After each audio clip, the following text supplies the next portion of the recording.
Hi నీ అందరూ ఎలా ఉన్నారు? బాగున్నారా? అందరికీ గుడ్ మార్నింగ్. ఈరోజు నేను ఈ ములక్కాయలతో పప్పుచారు చేస్తున్నాను. ఇది చూసారా, ఎండి చేపలు ఆంధ్ర నుంచి తీసుకొచ్చాను.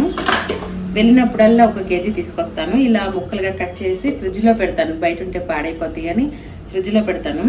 ఫ్రిడ్జ్లో పెడితే మనకి ఇలా కలర్ చేంజ్ అవ్వకుండా ఉంటుంది, చాలా రోజులు నిల్వ ఉంటాయి. ఇంక ఇప్పుడైతే